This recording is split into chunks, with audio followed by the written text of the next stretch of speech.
Hello, and welcome to the Steps to Happiness show on Soul Livity TV.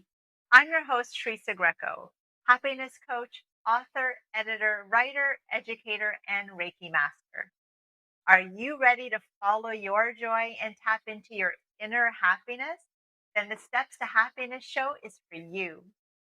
On my show, my guests and I explore the latest physical, mental, emotional, and spiritual well being practices that can help lead you back to the happiness within you. The happiness principle for today's show is seeing challenges as a blessing. No one is immune to hardship and challenge.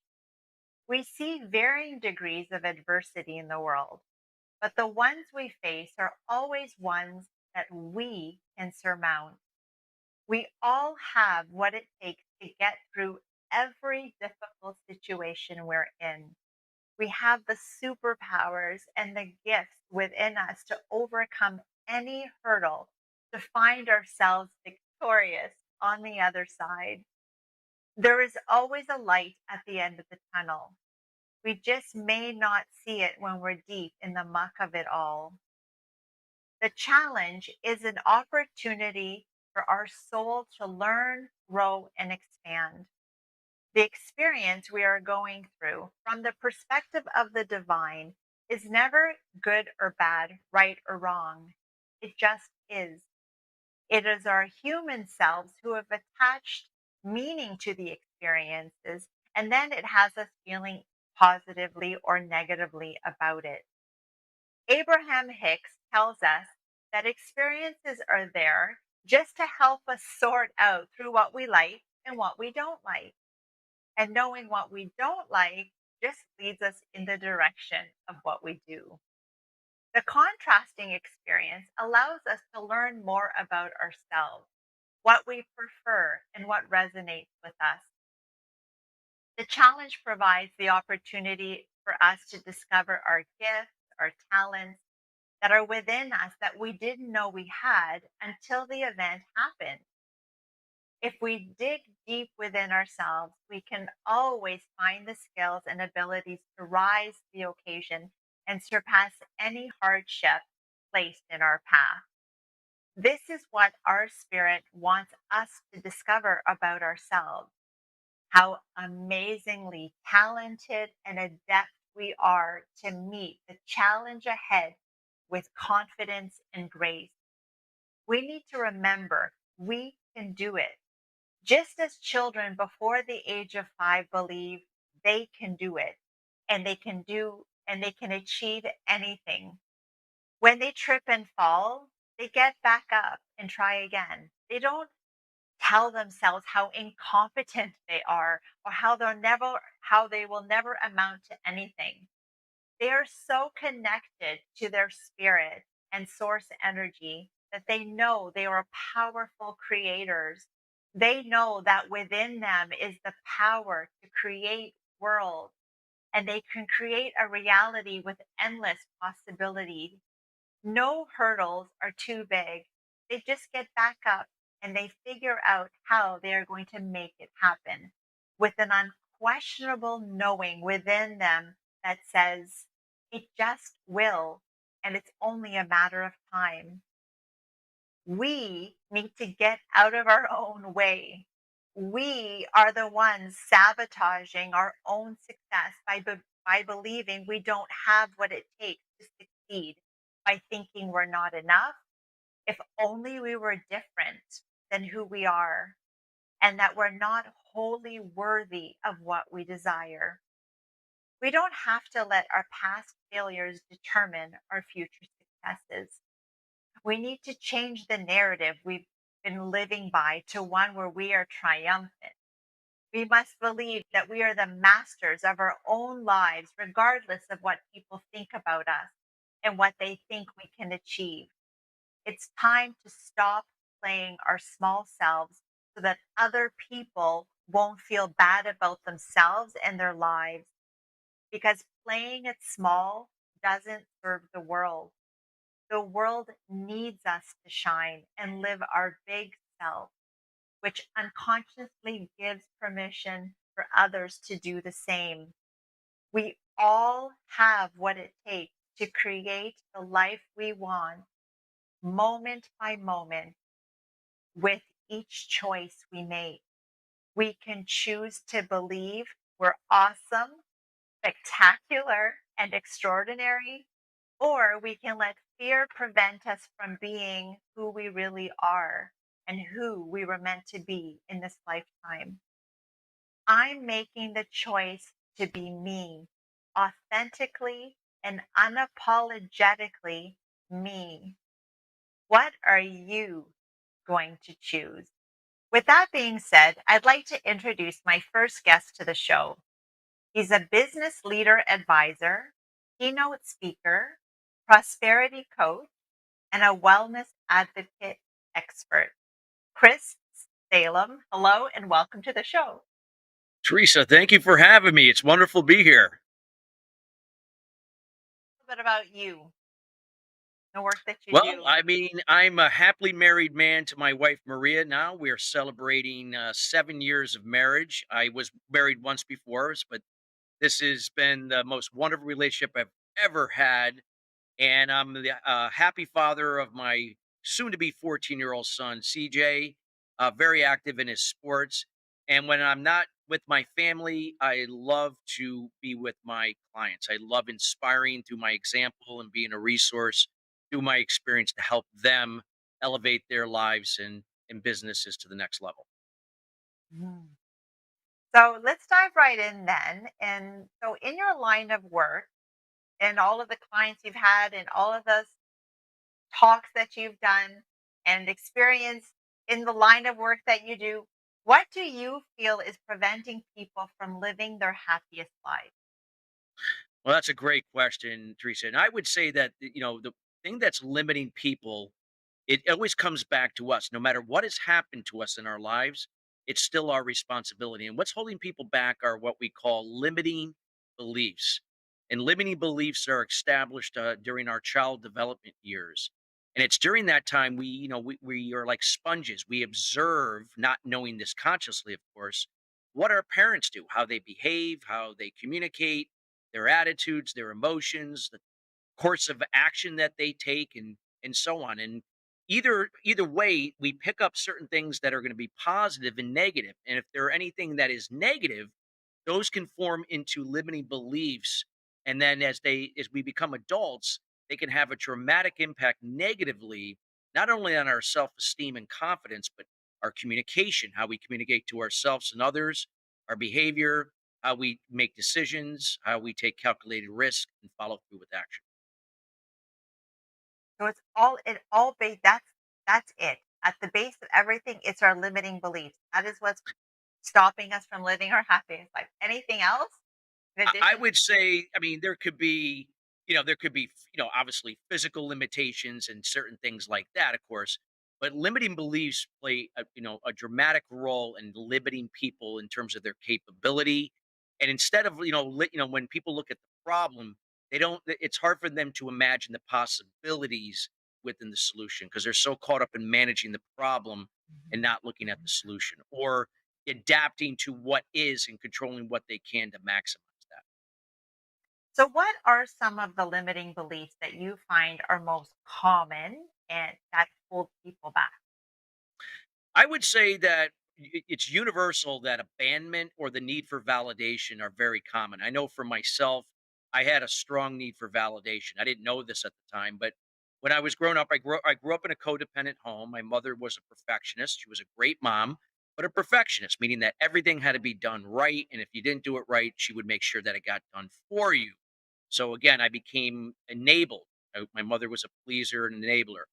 And I picked up most of my limiting beliefs from my father, and my father was not emotionally there, usually traveling. And when he was, again, he was checked out. So I was always seeking his approval, always seeking his validation, not even realizing it. And as I grew up, it had a dramatic impact on my self esteem and confidence. It impacted the way I communicated to myself and other people. I became passive and aggressive, meaning passive means that I went out of my way to please and enable others. So when I did, I would get their validation, but it was never to the level that I was looking for. So I would become angry as a result of it. And then I could be aggressive, meaning I would place high expectations onto other people, myself. And when they went unfulfilled, it again repeated that cycle of feeling anger. Anger is the negative emotion I experienced in my life. So I didn't realize I was playing a part in creating these situations through my limiting beliefs to experience that anger Mhm. over and over and over again. Different situations, same experience. And with that, again, that codependency of passive aggressive behavior and communication had a dramatic negative impact on my relationships. I had two lost engagements. I struggled 12 years of addiction, two times almost died from that addiction. And that wasn't the wake up call. And so those are the things that I find abandonment is not physical abandonment, but emotional abandonment and quite common in women. Mhm. Mhm. So what about when you're working, with the big executives or with corporate? What are some of the beliefs there that keep people stuck? Well, again, when you think about it, we're people, and people bring in their personal situations into the workplace, whether they know that conscious or not. Now, imagine people, all those people coming together in one organization, and then now they're all trying to communicate with one another, and they're acting a certain way, they're communicating in a certain way, making decisions, taking certain risks, and following through. So when people are operating from limiting beliefs, it can impact other people in a negative way, especially if another person's operating from limiting beliefs. But if we have the ability to take ownership, if we have the awareness to recognize that we can eradicate our limited beliefs, and regardless of title, that we can take the initiative to embrace a process that we can get rid of our limiting beliefs Mhm. and then shift away from codependent behavior and communication to interdependent, we can be a resource and an example for others, just like how we observed our parents growing up.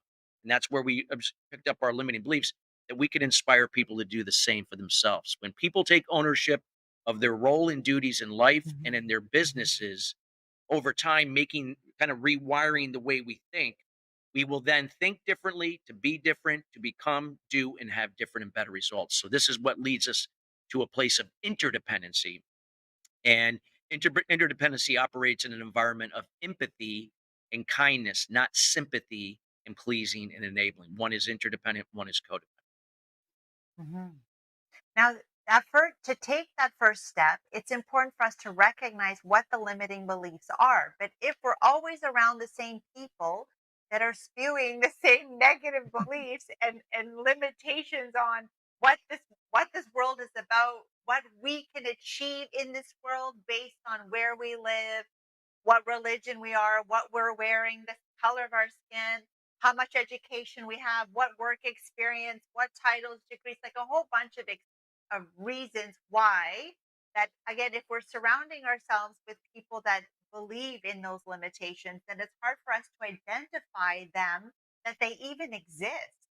So how do we step outside of that environment, let's say, so that we can actually recognize what the beliefs are? Because if that's all we're being fed, then our conditioning, those paradigms, those patterns, those habits become so ingrained that we don't even know that they Yep. are limiting beliefs to begin with. We just think that's the way life is. Like, and if someone else is, there's a world of possibility out there. They're like, yeah, Yeah. it's not the world that I live in. I don't live in a world of possibility. I live like in my personal reality bubble, and everyone around me is telling me it's not a world of possibility. So you better just jump back on your spaceship and go back to where you came from. So how can we begin to identify what those limiting beliefs are then? Well, that's a good question. Well, I mean, it's a show like yours that has people that went through these personal experiences that can share through their example and be a resource. It's just creating that awareness. It could be a lunch and learn. I do a lot of these in companies, and a lot of times people be going, "Wow, I never realized that." So it's not necessarily you have to know what those limiting beliefs are. I didn't know what limiting beliefs even were. I didn't even know what the need for validation was. I just knew I was stuck. I was miserable. I was struggling with addiction. My relationships were strained. I just reached a point after my dad died at the age of 56, that was my aha moment, that I Mhm. had to do something about it, that I had to take ownership. I didn't even know how I was going to do it and how what I was going to do it. I just knew that I had to do something, and then I just started putting myself out there to be open to resources that could help me help myself, and that's what happened. And through that experience, I was able to find a process that allowed me to eradicate my limiting beliefs at the source, the root cause to them, Mhm. and then from the Mhm. same place rewire my brain to think, to be, to become, to do, and have different results.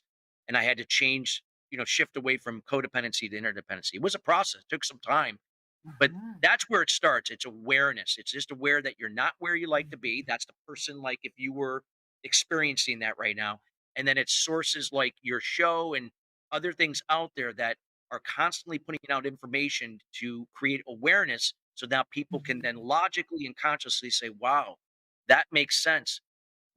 Perhaps there's something I can do to now find out what's blocking me, and Mhm. and I'll be happy to share that process with everyone here and so on. But that's where it Mhm. starts. I agree. And so, just before we jump into that process, I just want to say that for me, it felt like a misalignment, right? That my life checked off all the boxes that society, culture, family, religion tell you should achieve to have a happy life.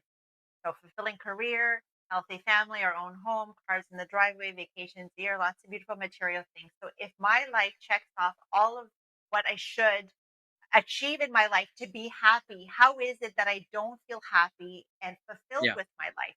That I felt that there was something missing. So I missing. think there is like a sense of dis-ease in within yourself that also tells you that something is off.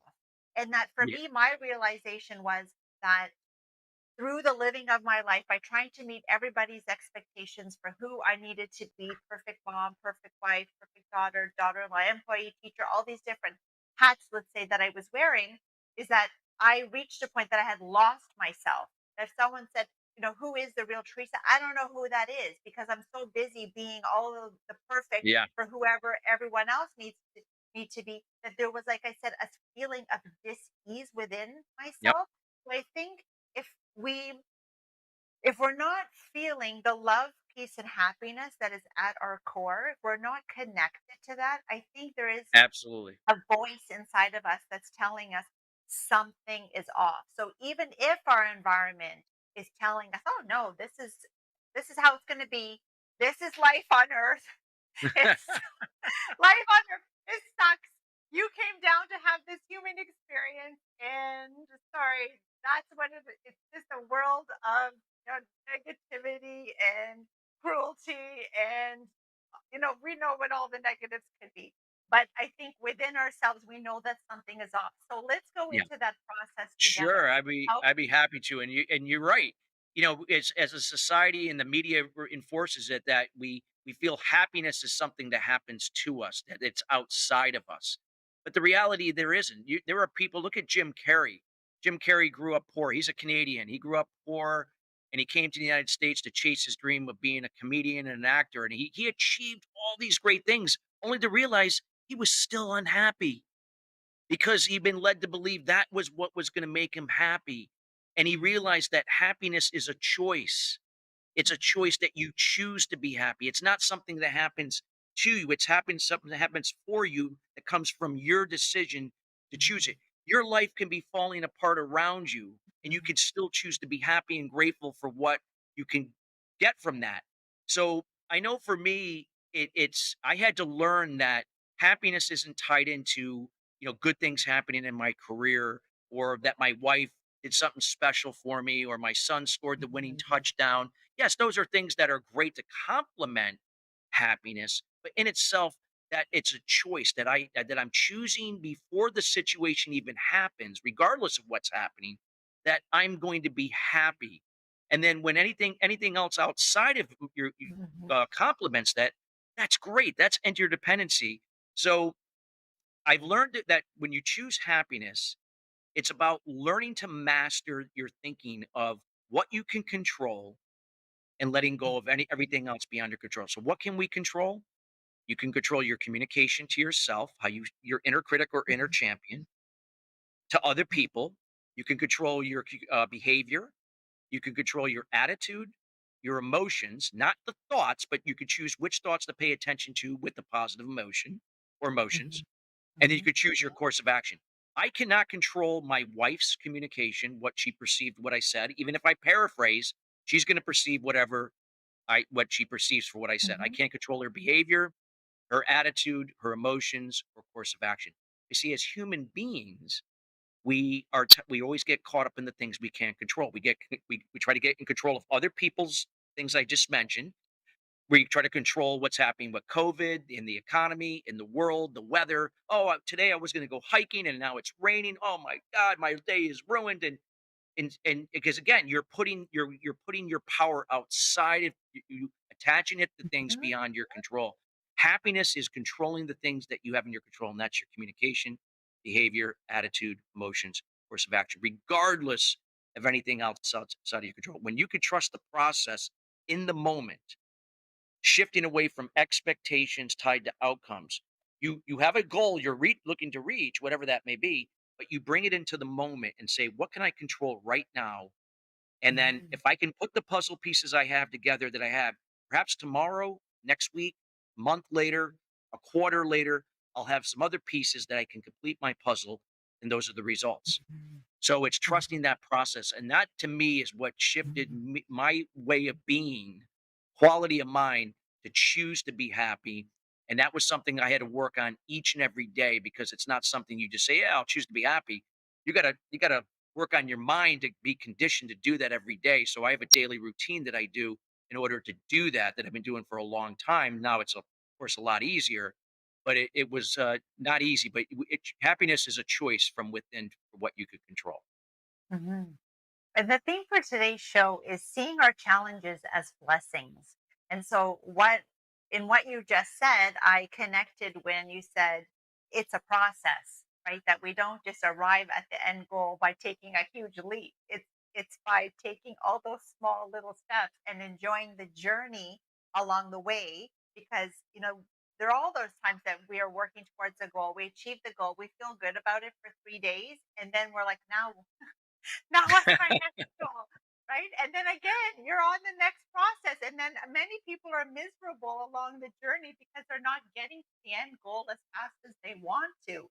So it is definitely about enjoying the journey, enjoying the process to getting to where we need to be, and being present to that process will guarantee what our future happiness will be like. The greatest predictor of future happiness is how happy we can be in the present moment. So if you're miserable every single present moment, most likely your future is also going to be miserable. So it's so important for us to stay present. So what quickly maybe I know because we're running out of time is what is some of the process that you're talking about? Well, I mean, again, it's learning how to get to the root cause of your limiting beliefs. Again, they come from your childhood, and they're often tied to your a parent. Usually, it could be both parents, but it's usually one parent over the other. Mine was mostly my father, and that was the need for validation because I didn't get it growing up from him. So I had to really come to peace and forgive him and forgive myself more importantly. But in order to really do that, that took a daily routine in order to get to that place. And that started with the two core habits or disciplines that even to this day I do every day, 7 days a week, 365 days a year. That's meditation and journaling. Now, meditation did not come easy for me. I had ADHD, and having ADHD, I couldn't sit still for 5 seconds. So getting somebody like me to meditate was a daunting task. But the pain was greater than that at that time, and I said, Whatever it's gonna take, I'm gonna do it." So I white knuckled and I meditated for 5 months. I don't even think I ever reached a meditative state because I had these racing thoughts. But eventually I persisted, I was consistent, and eventually one day I got into the theta wave state, and then it got easier and easier. And then I would journal. So after meditation, I would journal Mhm. because my mind would come out of the theta wave state. My subconscious mind would give my conscious mind the ability to begin to see what could be blocking me, what was getting in my way. Mhm. This is how I found out that I had a strong need for validation, that I sought it out in girlfriends and friends and coworkers and Mhm. bosses. I didn't even realize, I didn't even know what validation was at the point. I was like, what is that? I wrote it down. I didn't even know what it meant. But then it all made sense. And I began to see that I was a pleaser. I was an enabler. I was aggressive. I placed high expectations onto other people. Now I don't live my life from expectations. Matter of fact, they're not even part of my vocabulary. But with that being said, I had to also adopt other habits. Getting up early, 4:15 in the morning, doesn't mean you have to get up at 4:15. Make my bed to accomplish a small task in the moment that lead to more smaller tasks accomplishing things and then bigger tasks. Meditation, journaling, working out, eating a healthy breakfast, reading a chapter 2 out of a book, and then reviewing my daily goals. I do that routine each and every day. That routine helped me to get to the root cause of my limiting beliefs. So I got out of the problem, and then from the same place, rewired my brain to think differently, to be, to become, to do, and have, and doing that same routine. Now, that was 22 plus years ago. I'm still doing that same routine every day. I've never missed a day. And again, that's where discipline and consistency will then trigger your intrinsic motivation in your brain over time, where it becomes the new automatic pattern. Mhm. And it is So, that consistency and that dedication that makes the yeah, difference. It's not like we apply it for a week and be like, no. "Oh, nothing's changing." Yeah. And Nothing's that's where most changing, people right? give up. That's where they give up. Yes. Yes, and They we give do up. that in so many areas of our lives, right? We're like, "Oh, I wanna lose some weight." Well, then the scale doesn't budge and, oh, like, whatever, right?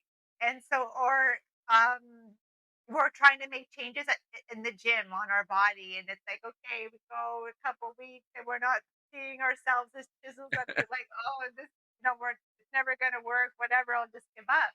But no, it's that it's compound interest. That was another something that another Yeah. guest said. That compound interest on our action every single day. That those little steps over time.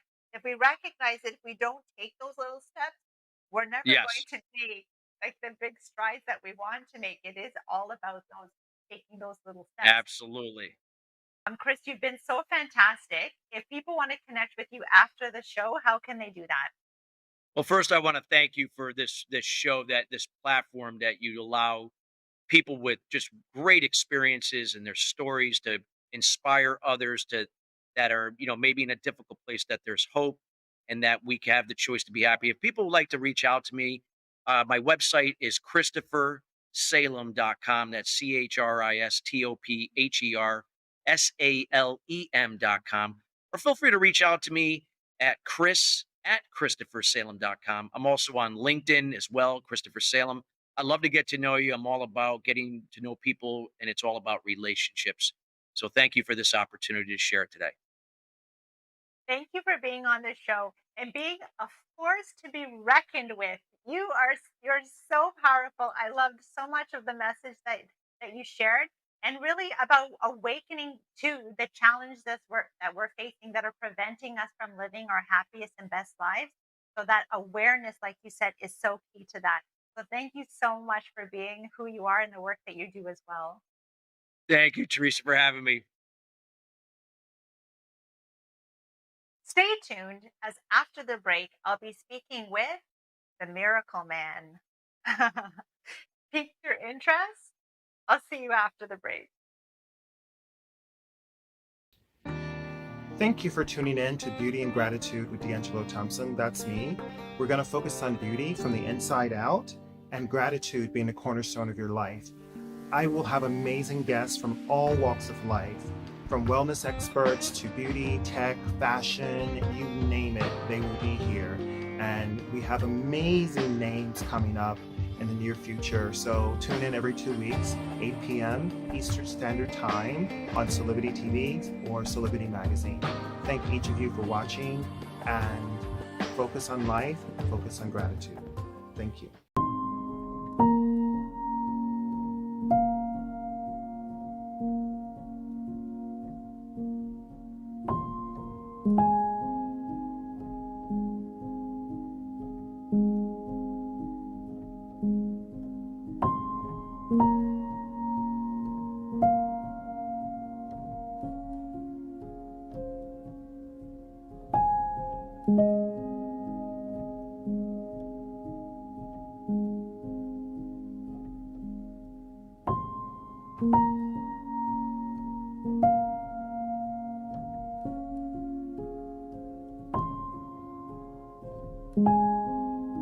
can find all the Satonic products at our Go shop on Solivity at go.solivity.com now.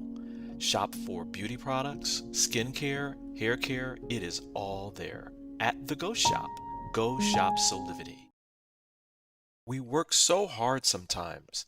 Isn't it time for a break? Take a walk or enjoy nature or maybe a leap or a ride or even a dip. Spending time with a friend or some time alone. Whatever it is, always spend time growing and learning with a Solivity weekend. Every Saturday at 10 a.m. Eastern, right here on Solivity TV. Welcome back to the Steps to Happiness show with Teresa Greco. I'm excited to introduce my next guest. As Bob Proctor labeled him, and his friend and business associate calls him daily, the miracle man who defied death and came back to teach on how to heal and to live as our most powerful self in the now. I'm thrilled to introduce to you Daniel Back. Thank you, Teresa. How are you today? Excellent, thank you. And yourself? Yeah, very well. Beautiful day. We're working outside, building a chicken coop, and the sun is just glowing out there. It's beautiful. So, Daniel, why don't we start off by you telling us your very inspiring story? Hmm, good one. Well, now it's been a little over 10 years, and I was in a massive motorcycle accident where I hit the back end of a vehicle that cut in front of me, and I went through the back window, and as the momentum pulled me through the window, it pulled me up in the air, threw me over a set of streetlights, and equally as far down the road, but as it did, the glass partially severed my head all the way down to my esophagus. And as I came down, thinking I could try to brace myself, my left side was already paralyzed. It didn't work, and I hit the ground face first, snapped my head back, and as very fortunate, the EMS was nearby because when they called them, normally they're always busy going somewhere else or doing something else or transporting somebody, but they just happened to be in the area. They came and scraped me off the ground where I'd been. It was within the 5 minutes. By the time they got me to the hospital, I was 20 minutes inoculated. Rushed me straight in for 10 surgeries. Uh, within like 14 hours, then induced a coma, and then I was out for was it 10 days after that. Then following that, I had one surgery a month for 3 years. So every 3 to 4 weeks, I had a surgery for the following 3 years. And I just calculated them now. I added them up there just the other day. I've had 43 surgeries in total.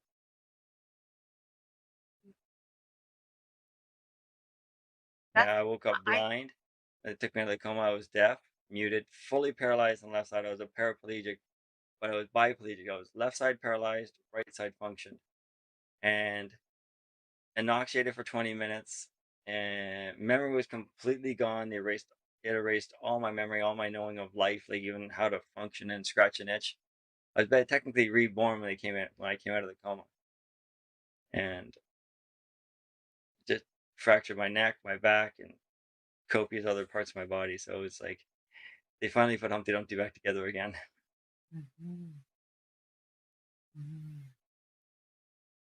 And so, what was your recovery process? What's that been like? That has been one heck of a journey. The biggest part of it all is gaining back the mental space and getting an understanding of life and how to function in life again after it was completely erased. And when you're 30 years young and you're walking down the road, people look at you and think that you're you should have 30-year-old mentality. But really, I was probably like 6 or 8 or 10 as I was growing. Mhm. So I got to relive life again. The recovery process has been an ongoing challenge of just, well, when in the beginning I was 6 to 8 hours of rehabilitation every day for about 3 years straight, along with a surgery every month. And after that, now it's just I'm constantly learning. Like even with my business associate partner, I connect with him regularly, and he's always just sharing things of ways to be and ways not to do things because I'm only technically 15 years young, and I got to grow up to be my 40-year-old self. So it's still lots of leaps and bounds going ahead, but there are many areas where I'm at par with who I am. So it's been a very challenging yet interesting journey. And so, what was the prognosis for you? Like when you would come out from the coma and you had to, they're telling you what's happened to you, and your doctors are telling you, what the long term might look like for you, your family as well. What was Mhm. that? What was that like? Great question. I when the doctor came into the room and said to my family, said Daniel will likely never walk again properly because I was paralyzed. Talk again clearly because I only have one of two vocal cords now because I paralyzed my left one. Likely won't remember anything prior to the incident, including you as family, and probably won't be able to eat ever again without being fed through tube because with the only one vocal cord, things tend to go down your esophagus and you choke. And it was interesting because I remember I even shared this on the Mondays where you and I had met. I remember looking at him and I swore I said it so clearly and so loud. Thank you for your opinions, but I will not let that become my reality. You may leave. And literally to the second I said that, he turned around and walked out of the room. But it all just happened to be that he was finished talking to my family because several months later, when I finally got a voice that I could actually even whisper a note, I asked my mom, "Did I say this? What I just mentioned?" She was, "No, Daniel, you didn't say that. You couldn't even speak. You couldn't even make a noise. So you didn't say that." I said, "I swore I heard it so loud in my head." She goes, that's where it was because nothing came out of your mouth." But from that moment, I just knew that what his prognosis was that I was basically going to be living in. They already booked me for long-term care facility when I was ready to leave the ICU at the hospital, and I would have been bedridden and living in long-term care for the rest of my life. And I was like, I don't value that life. That's not a life I choose. So then I just took my took my rehab on like a business. This is a business. I broke this machine, this body, this vessel. I gotta fix it. So I took this body on like I was building an empire. And I took my rehab as serious as I would take a business meeting. And that was just And there was like a voice within yeah, you, a knowing within you that despite everything that happened to you, somehow inside you, you knew that it was going to be different. yeah, the soul just knew that it's like, you know where you want to go, Daniel. You know what you want to do. And I really had an aspiration to help him and serve people with challenges. And even though I had many different physical challenges in the past from different injuries that I endured through being an aggressive mountain biker and just reckless with my body, I thought that I knew, but I didn't really know what it was like to be blind, to be deaf, to be muted, to be fully paralyzed, and to have like n- brain totally wiped clean until I got into that. And now I've taken that as a learning platform. I've had to learn through all these different things of how to regain my vision, how to reconnect with myself, how to, take time and meditate and be with oneself, and how to study the body and study my being so that I can make it function even when it's not technically supposed to, because the nerves are cut in my body and I still made it function. Mm. I think that's like the initial miracle that there was something, there was a voice inside of you, like you said, the doctor said, listen, this is what your life is gonna be like. You're like, thanks for your opinion, but I'm not having that. And did you waver from that ever? Were I there may have had days where you're glimpse just like, "No, maybe it's true." I may have had glimpse of thoughts, but the moment those thoughts crossed my mind, the immediate thing I said was scratch that. And whatever say it was like I'm limping really bad, and I call myself, "Well, look at you, you goofy bugger. You're a handicap and blah blah blah." All the words you hear, I would instantly say, "Scratch that. I walk perfectly. I walk gracefully." And I'd make all the affirmations as to who I am and what I'm becoming, so that my even before I could do it audibly, as I trained myself, I'd say audibly. So that I heard it, I felt it, I embraced it, and I had to think of the words. So that's like whatever that 5 or 6 times that I'm impacted by that. Within 4 to 6 days, if I said to myself, "Well, yes, that's goofy. Look at you, you klutz." Even before I could open my mouth, my mind says, "Scratch that," and it would start putting on positive affirmations of who I wanted to be. It wasn't me just saying positive, happy thoughts. It was myself proclaiming who I wanted to be and what I wanted to do. I wanted to walk clearly, so I said, "I walk gracefully. I walk light as a feather. I float as I walk." I would say things like that so that my walking actually became smoother and smoother and smoother. And I could actually watch it happen as I'm speaking. My walking got smoother. I physically experienced the change as I'm talking to myself. Wow. And so when you were working with your therapist and maybe they may have even put on limitations onto, how much you could do in a day or how far you would get. And even listening to them, you just would correct them and say, "No, you don't know what you're talking about." Well, anytime I had a therapist come to me and they asked me, because they just saw my drive of wanting to do something, and they go, "Daniel, you can't, you're not going to walk again." I said, "Don't tell me I'm not going to walk. I'm going to walk. Daniel, that's not possible. You broke this, you snapped your neck, you fractured your back, and blah blah blah, nerves." I was like, "I don't care what your medical acknowledgments are. I will walk again." And there was one day when I was in the hospital. I was still in rehabilitation hospital on University Avenue in Toronto, and one of the nurses or PSWs happened to walk in the take the stairs to go down to the next level, and I was coming up the stairs, and they go, "What are you doing here? You're not supposed to be here. You can't walk on stairs." I'm like, "Well, I've made it this far." They gave me a boatload of crap because they go, "If you fall, you can't do that again, because if you fall, you could die. You hit your head once, you're dead." Because I was still in a very feeble space. I say, "Well, then when I ask to do something, we will do it." They go, "If we cannot do it that rehabilitation class, we will do it the next session. I promise you."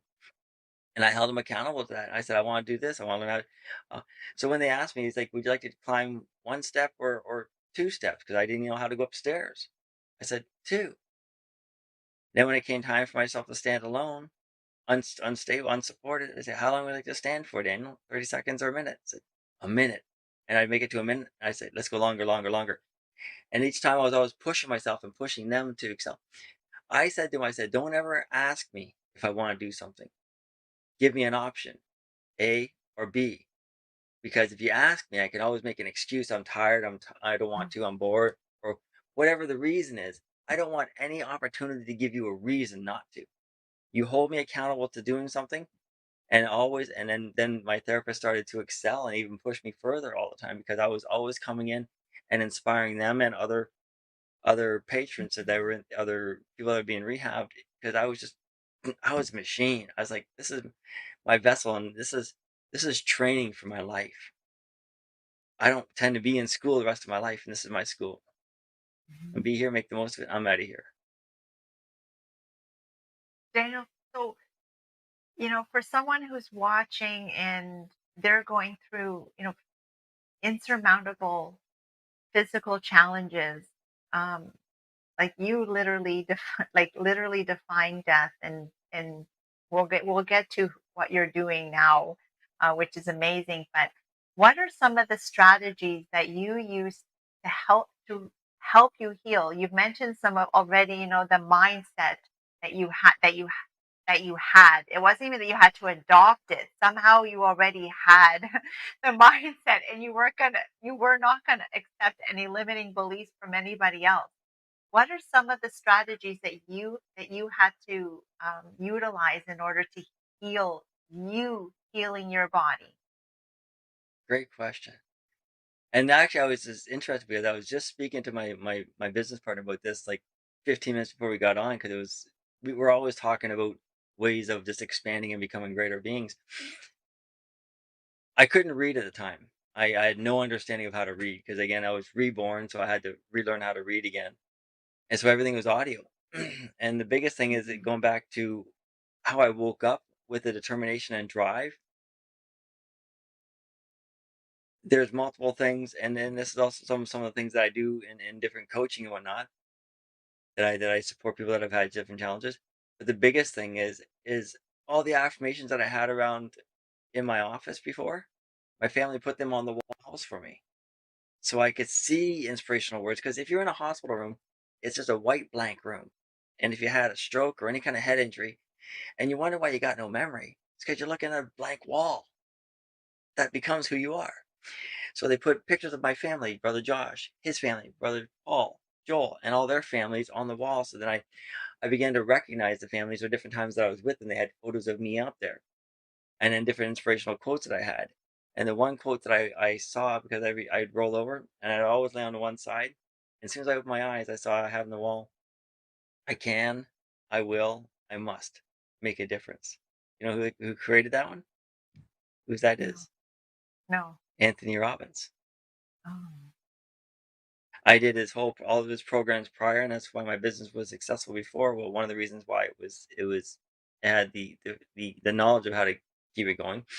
But I had that quote up in my office, and my family had on the wall. So it was interesting. The first words I started whispering something because it would it would take all my breath to get one word out, and the word was a whisper. You'd have to, like, literally. My mom would put her lip above her ear, above my lips, and she heard me say, "I can, I will, I must." And that was the very first words they heard me say that I could actually speak in my new life. And so that was my determination and my focus. Is anytime I looked at something and they said it's impossible, I said I can, I will, I must. At the same time, here's the benefit and the beauty of what my family did for me, which is what I would like to share with people too, is if you've got a loved one that's in a coma or even just came out or in the hospital, have inspirational words beside them. Doesn't matter who it is. It could be Marianne Williams. It could be Louise Hay, Jerry and Esther Hicks, Bob Proctor, Wayne Dyer, or whoever it is. Play that, and if it's continuous, especially if they've had came out of a coma, oftentimes their memory's erased. So guess what gets reprogrammed in their brain? How to overcome and become and achieve more, how to connect with soul, how to connect with source, or how to just to be determined and have a focus to take life on passionately. And that was playing the whole time I was in a coma. And then when I woke up, that was my everyday listening, even for the next 3 years going through rehab. I made sure I always had a headphone on, and I always had someone talking in my ear, whispering to me who I can be and what I can do and how I can accomplish. So as most people take this on in their general life, we'll tell you what, if you come out and your body's blank and your brain's been erased, why not create yourself to be the person you've always wanted to be? mhm, With no conscious mind stopping you. Well, that doesn't really work. It's mhm, not there. It's fully received like a baby. mhm, And so that's where the inspiration started. So then continuously, you even people today, maybe they're not had a coma, but even today, always having something inspiring, somebody you like that teaches you lessons that you admire, playing in the background, even if you're not listening to it, your subconscious is always connecting to it. So next thing you know, one day you're starting to talk like that, or act like that, or move in a more confident way.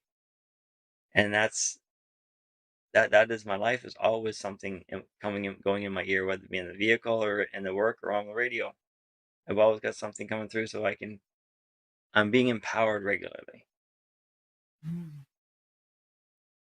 So, Daniel, this show is so much about connecting and nurturing our physical, mental, emotional, and spiritual self. So, in what you're saying and the strategies you implemented, I can hear you nurturing because we're a whole person, right? We can't just work on the physical self without working on the mental, emotional, Mm. and the spiritual, or we can't just work on the spiritual without nourishing and nurturing our physical, mental. Like they're all they all work together. They all fit together like a puzzle. They all So serve each other. so tell me about some of the work you did on on your spiritual self. What are some of the strategy you use to integrate that part into your healing? Great question. That was the first thing in mind is when I was communicating with Source, it says, "Connect with the earth, Daniel, and you shall be healed. Consume the earth, and you be consumed." And we can go off and think and create all kinds of theoretical stuff with that, but it was a connect with the earth. So I went outside. When I couldn't feel my body, I remember being in the one rehabilitation facility in where was that? Etobicoke. I'd go out every morning, 6 o'clock, and I'd meditate in the backyard. Just I didn't know about grounding. I was just connecting. I didn't know about getting barefoot and all those other hoofla. The earth has an aura. We have an aura. It's an energetic Mhm, aura. We all connect when we're consciously aware. We connect with it. Being barefoot and everything, it just feels better. It doesn't necessarily mhm, make you connect better. It just feels better. So I go out in the morning. I in my night suit. I just walk out in the backyard because we had a backyard there, and I'd meditate for an hour or so, even before the staff got there to do their service of the day. And they found me outside. I said, "Daniel, what are you doing out there?" I was like, "Finding peace, healing." mhm, When I was out there, going back to the spiritual question, I connect with myself, my soul, and it would guide me as to where to place energy, or I track through my body and see where nerves and were shattered, or different parts of my body were broken, and I put energy and healing that down that area. And so the primary thing was I was just connecting with myself, being silent and feeling the energy of the earth. We call this Mother Earth, but what does Mother always want to do for their babies? Care for them and love them. Well, if that's so, then why don't we just take it literally and go to Mama and ask for some healing? mhm, When you walk by a tree, feel the energy, feel the beauty from it. If you want to hug a tree, hug a mhm, tree. mhm. When I was coming back from anything after every surgery, if I had any pain in my body, I'd walk on the grass. I'd take off the sidewalk, walk on the grass, that last little bit of grass between the grass, the sidewalk, and the road. I'd walk down that, and by the time I was done the end of the block, most times within halfway down, pain was gone. I had no pain left, and I was good for the next few hours. Wow. They're all it's almost like there's strategies that we're not utilizing, but that are so powerful. And so, in your in your message, Dr. Joe Dispenza is really just um, one of those speakers, and that really talks about epigenetics and Dr. Lipton as well about the power of our body to heal itself. That you had some miraculous doctors that also help you to heal, and they did their part, right? That as part of the universe there were a whole bunch of messengers and angels in heaven, angels on earth that were working with you to heal you from all angles. But Hmm. there's a strength in that self healing that we're not taking advantage of. It's like we don't it's there, but we don't know how to hone into it. And it's you are a living testament that it is possible to heal ourselves like from the inside out, in addition to, of Hmm. course, what the doctors and all the specialists. I mean, we can't do it alone, right? It takes a village, but you had amazing people that worked to help you and do what they can, in addition to all the work that you were doing as well. If people want to connect with you after the show and see, where you go and how your journey continues to unfold, how can they keep in touch with you? How can they connect with you? Mm. Well, I gave you the Instagram. I'm just learning more about the social media stuff. I'm not the best at it yet, but I'm getting there and getting better. So the Instagram, and I think it's Daniel James Backs. I just downloaded Twitter to the phone, so I'm learning how to use that. But I also Facebook, they have Daniel Backs, and I have Daniel Backs Speaks. I'm gonna be putting more stuff on there. So when I create different videos and different stuff, I'm learning how to get it all out there. As of right now, I'd say probably come just blast through Instagram, and then from that, I'll learn how to connect everything. Daniel, thank you so much for being on the show today and sharing your phenomenal and inspiring story of strength, resilience, and courage with us. Thank you, Teresa. It's been such a gift to share this time with you and with your people, and I'm honored. I'm looking forward to connecting with whomever needs me, requests my assistance, and I'm here for everybody that for people that need the breakthrough. That's what I'm here for. Thank Thank you. you. Thank you. I'm going to leave you with the thought for the day. Today's show was about seeing challenges as a blessing. Life is unpredictable and full of challenges. Some people meet them with confidence, while others struggle to overcome them. While many of us are so fixated on results, it becomes hard to appreciate the detours caused by them. It's important that we remind ourselves that the daily trials and tribulations we face are not only teaching us about life, but also about ourselves. When those difficult situations arise, they can veer us away from who we are at our core and instead have us feeling frustrated, angry, and discontent with our lives and asking the question, why is this happening to me? This awareness can spur us to make a change. Take the necessary steps that can help us to remember we are powerful creators who are whole, healed, and complete. And this will allow us to alter our perception of our challenges to instead see them as blessings, as well as keys that can unlock doors to unlimited, miraculous opportunities in our lives. Thank you for being with me today, and I look forward to being here again next week.